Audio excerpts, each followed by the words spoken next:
Hi, friends. Before we dive into this week's episode, I want to share with you about my signature course, She Sells Wholesale. I know so many of you guys ask questions about how do you get started with wholesaling, because it can be complicated. I know because I have been there. And when I first started wholesaling my candles with my candle company, Heart Design Co., I failed miserably for several months, but I hit month 3 and I had my candles in over 120 retailers. So I am sharing with you my exact framework inside my signature course, She Sells Wholesale, and you can jump on the wait list at shesellswholesale.com.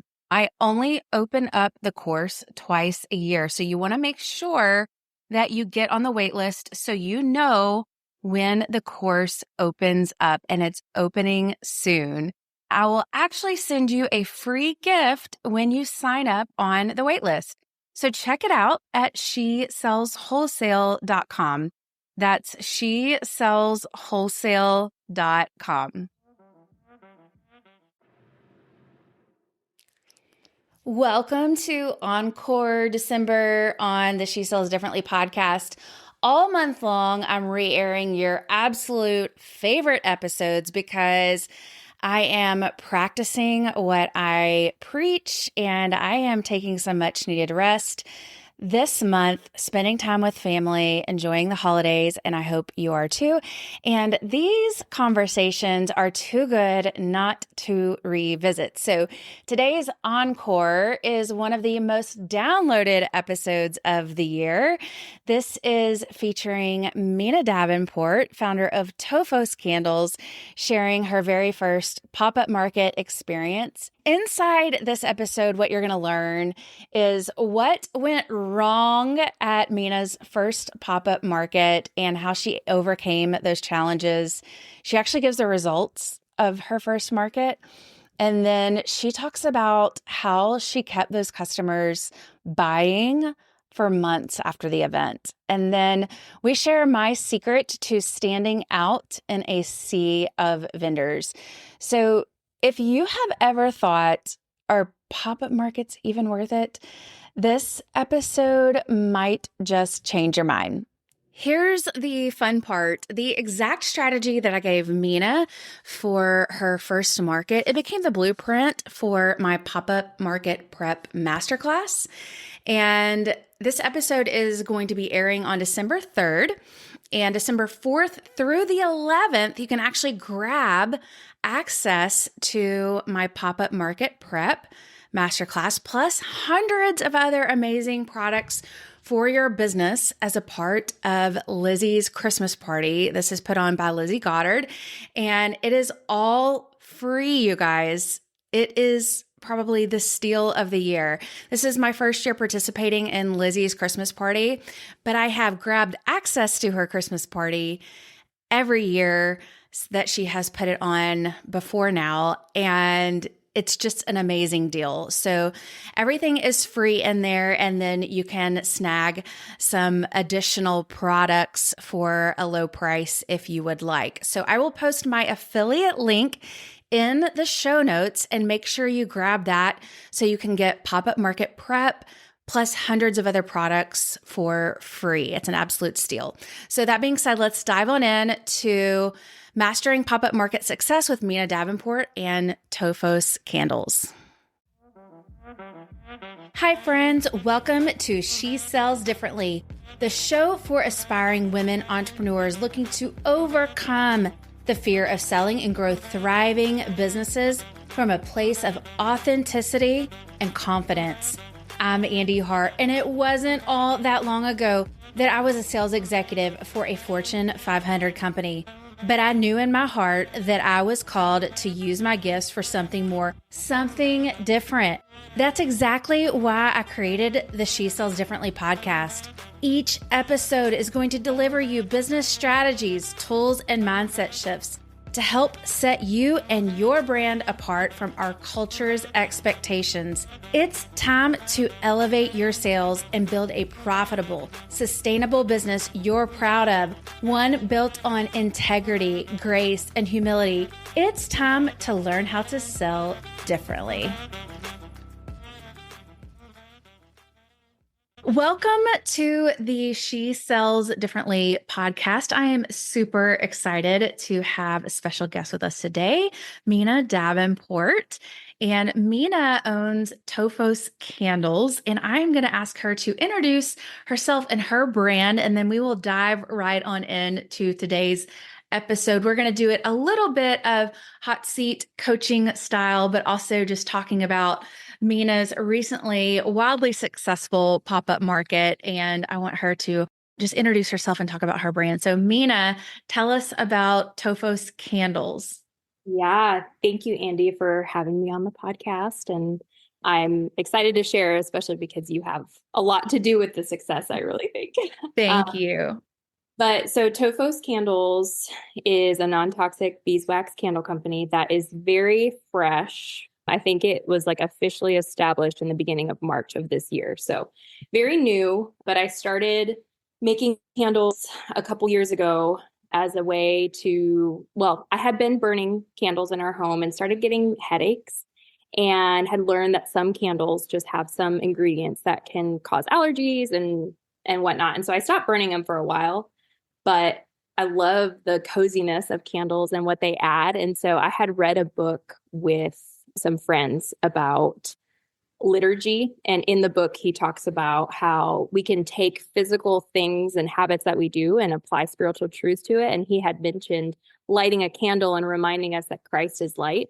And it just it was like a light bulb moment for me of, I want to do this, but I also don't want to necessarily use the candles that were giving me headaches. And so it started us on the journey of making our own candles.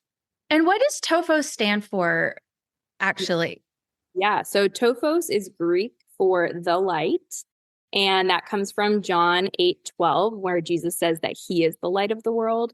And I loved the liturgy aspect of it and wanted that to be the name of our candles. I love that. That is beautiful. So you recently decided to branch out and do your first in-person pop-up market. And so how did you decide on this particular pop-up market? I think that's an important concept because so many people will just grab at the first pop-up market. But that's an important thing to note is how do you decide on a pop-up market?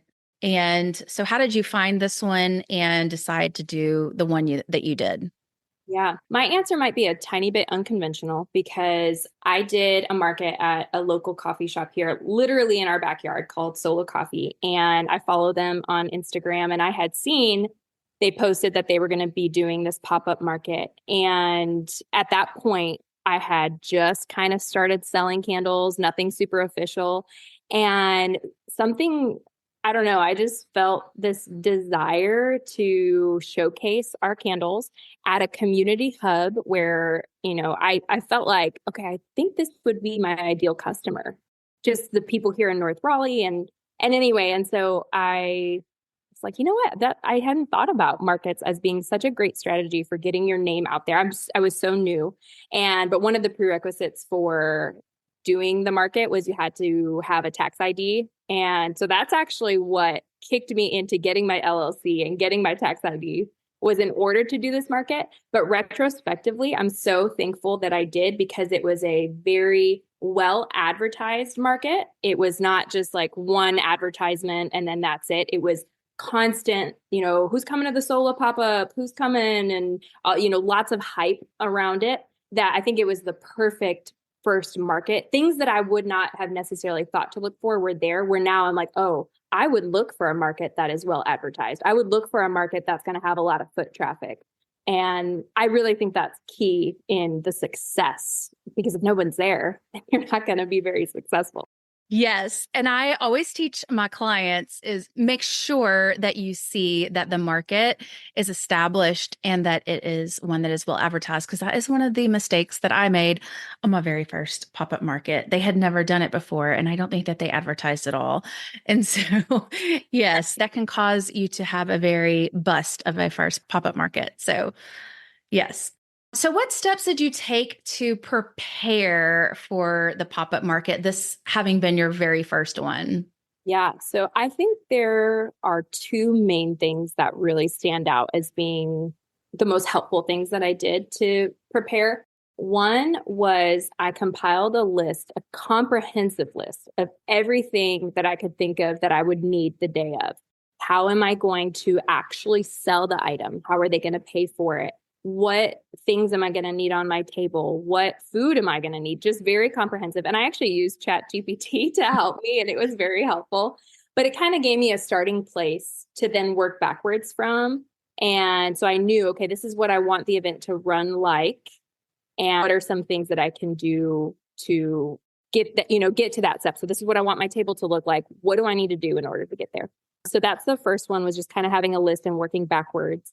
And then the second thing, which I think is honestly the most important, was asking for advice from people. And so you come first and foremost top of my mind because one, you have done it before. So there's something so valuable that AI can't give me. And that's like real life in person advice. And so because you've done markets, I think you were able to give just really wise pieces of advice that didn't show up in my, little search, just ways to market and some ideas for my actual table. So that was really helpful. And then just having some other friends too that I was able to, what do you think of my table? I had someone come over and actually do a mock setup in my basement with me, like, okay, this is what it's going to kind of look like. And I had a few people the day of come and help me. So I think community and seeking advice was really helpful.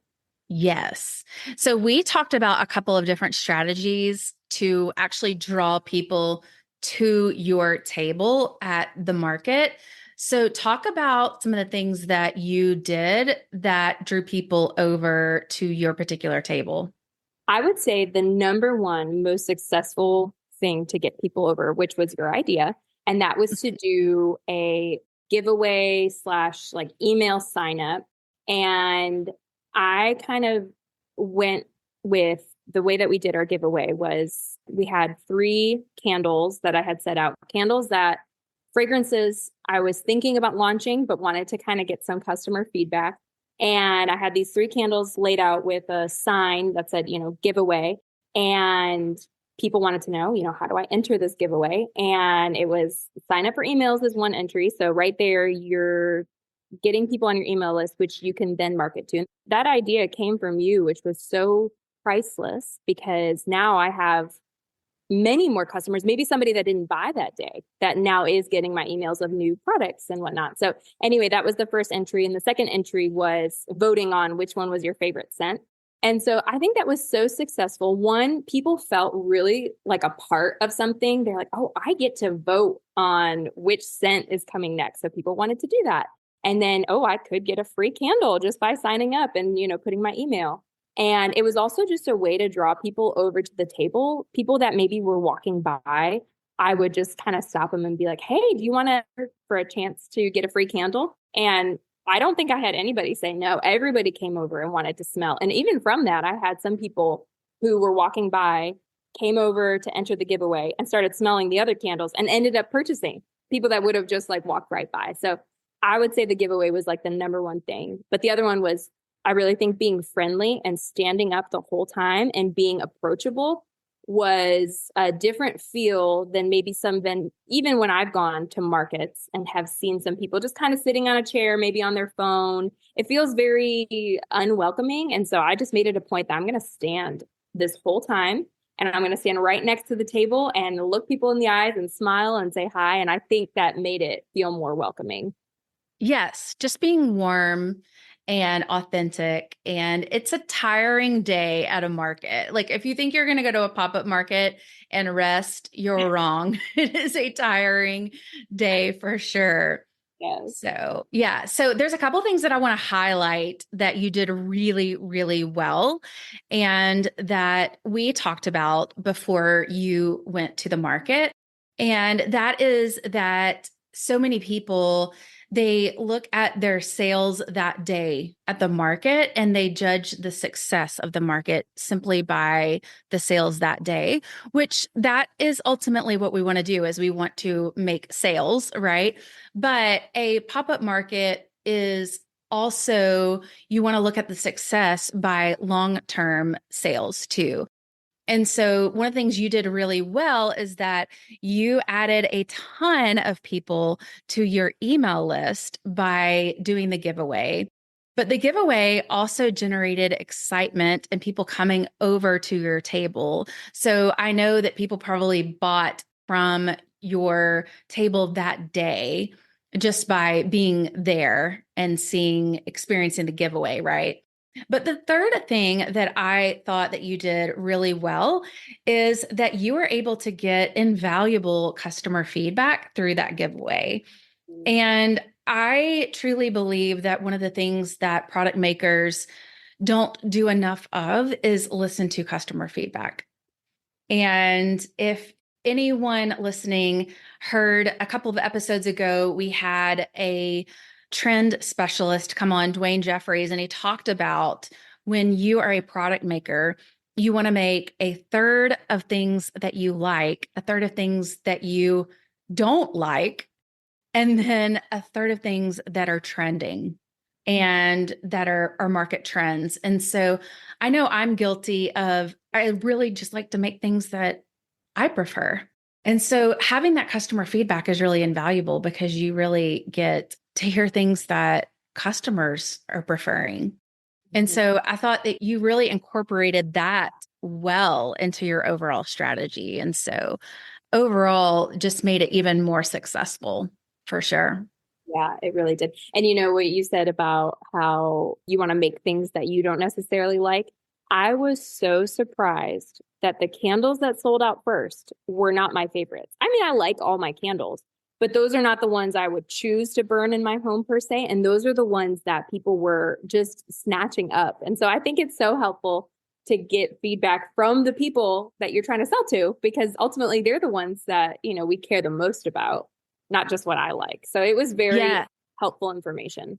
I've always been surprised about that. Or even the opposite can be true. The ones that I think are going to sell the quickest, and they're the ones that are still on the table, So it can just be interesting. And it just goes to show that God created us all with very different tastes and preferences. So, did you have a strategy for closing sales and ensuring customers left happy? So maybe if a customer was on the fence, did you have any kind of strategy for kind of helping close that sale?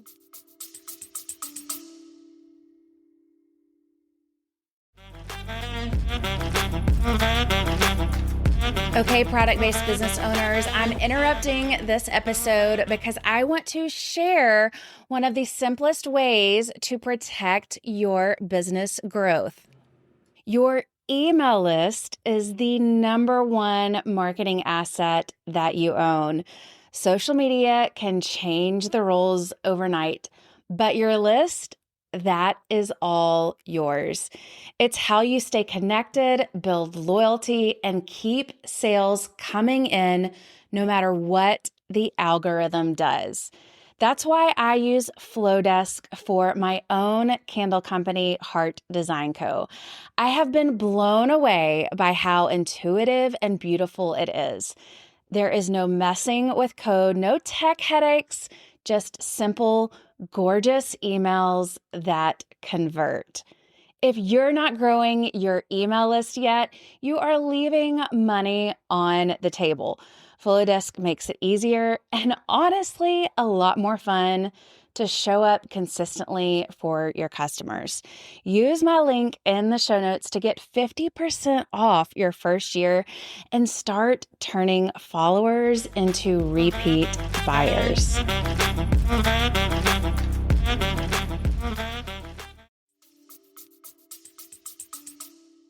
Yeah, I think highlighting some of my favorite features of our candles, what sets our candles apart from other people. So this doesn't just apply to candles, but some markets are just saturated and you've got to have something that sets you apart from other people. And so I think really highlighting those things was helpful for people.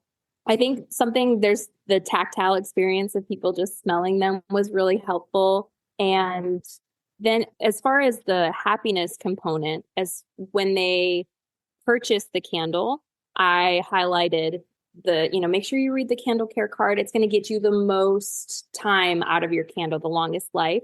And that to me is a way to make sure that they're getting the most use out of the product that they just bought so that hopefully they will be satisfied with it and, eventually come back to it. I also think the signage that I wanted to be minimal, not overwhelming, but also very clear in, again, the setting apart aspect so that it caused a lot of questions, people asking, what makes this different? And we had conversations. And I think those conversations led to sales because they're like, oh, okay, yes, I can see how this is different. I want to go ahead and buy. I love that. And also talking about your signage, that was one other thing that you and I had talked about early on is making sure that you make it as easy as possible for your customers to buy from you. So how can you eliminate barriers for customers to purchase, whether that's accepting cash, accepting Venmo at a pop-up market, just any barrier to eliminate for a customer to buy. And that also includes having very clear signage at your table because some people are introverts. They don't want to have to ask how much something is. Mm-hmm. And so just making it easy for every customer. Absolutely. And there was a yeah, bit of everything when people were purchasing. I loved that advice of like, make it as easy, take away any barriers. And so I had my Venmo QR code. I had, we take credit card, PayPal, Cash App, cash, all the things. And I had a little bit of everything of people preferring different methods. And so I think that was really helpful advice too. yeah. Was there anything unexpected that you had to deal with at the market? Yes, there were three things Oh that no. but it all turned out fine. But I think it had helped that I had mentally prepared for what is the worst case scenario that could happen and how can I be prepared for that. And I'm so glad I did because my worst case scenarios happened. And that was first, this wasn't worst case, but when I got there early to set up and I started having customers show up half an hour early and buying, and I didn't have my table set up yet. And fortunately, I had a couple friends who had come early to help me with the table. So they were able to kind of finish up while I'm interacting with customers. But I did feel a little bit flustered going into it. I think another thing was I had purchased a tap and chip for credit cards and I tested it at home. Everything was working great. I get there, go to do my first customer with the tap and chip. It doesn't work. And so I was like, okay, you know what? This is why I have a gajillion other ways for people to pay. And so we were able to sort that out. I had other ways. And I had a friend there actually who was in IT and he came and looked at it and he's like, you just needed to close the app down and restart it. So it was very simple, but it was one of those like, what am I going to do if people can't accept credit card? So having that was definitely unexpected. And the last thing was I misplaced my phone, which is where I was doing all of my ordering from. But fortunately, I had actually brought a backup phone, my husband's work phone, because I was doing it for the reason of what if my battery dies and I have no way to charge it, which you could get a charging block, but I just brought a phone. And I'm so thankful I did because I couldn't find my phone power and I was using his work phone. So I do think it helped that I had mentally prepared and it was like, okay, if this happens, what's my backup plan? And there were, several backup plans. Hopefully you eventually found your phone, but I did. It had been shoved under some shelf or something, but that was probably the worst case. I think it's good that you just plan for everything and yeah, just have a backup plan. And also just go with the flow. Like Yes. it'll be okay. And most customers are understanding, but yeah, just being ready. If you're one of those that is tired of going to pop-up markets and vendor fairs and leaving feeling frustrated from the lack of sales, and you've been listening to this episode wondering how you can be successful like Mina at your next pop-up market or vendor fair, then check out the show notes for a link to my mini course, Pop-Up Market Prep. You'll get access to proven marketing strategies that are going to help you increase your sales at your next market and for months following. So check out the show notes for the link for Pop-Up Market Prep, and let's make your next market a raving success. So what are your future plans for pop-up markets? What are your plans for To Phōs Candles? Yeah. So the solo pop-up was so successful that it definitely got me thinking, oh, I want to do some more markets. I think because I am a stay-at-home homeschool mom, it does become a little more tricky. I want to make sure that whatever markets I do seem like they are going to be profitable. You can't know for sure before you go. There's no way to know for sure. But I think that research aspect of kind of what we had been talking about, are they well marketed? Do people go to them? I have been kind of keeping my eye out for what are those markets? Where are the ones that are popping up on Instagram and people are going to and whatnot. So I don't have any current plans, but I am in the looking around phase to see which ones would fit those boxes. And then are there any new products or anything that you're about to bring to To Phōs Candle that you want to share or that you're excited about?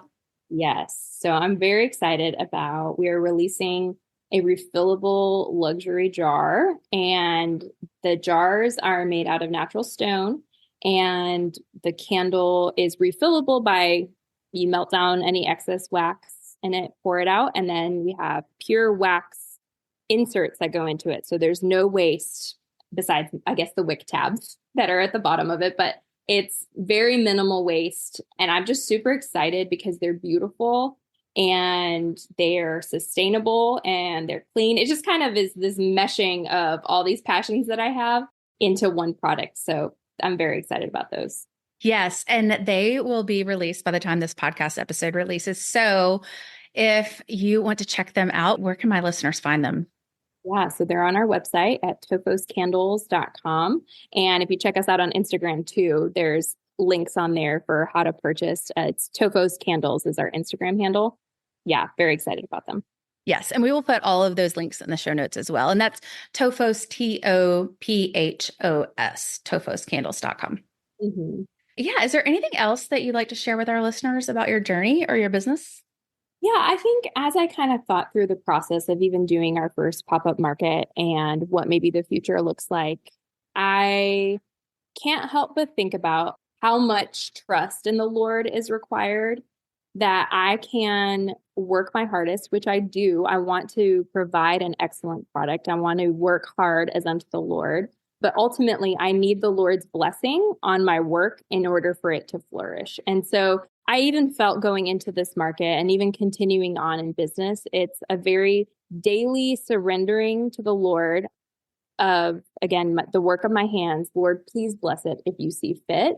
And I think there's just so much peace that can come from that as we do our hardest, but also at the end of the day, it's up to the Lord. And so if some prospers and if it doesn't, he has a reason. We can trust his heart. And so I think just the moment by moment surrender to him has been very, very helpful and comforting. I mean, I'm only a few months into business and I'm already experiencing the high. You told me, Andy, you're like, you're going to have some very high days and some low days. Yes. And I'm already experiencing that. And so I think there is something special about being able to take that to the Lord. And then also just having good community that you can talk to, people that know what you're doing, that can ask good questions, that can bounce ideas off of, and who can encourage you to rest when it's time to rest, to encourage you to keep going when it's time to keep going. And I just have found that, again, only a few months in, and I've already needed my cheerleaders to be helping me. So, yes.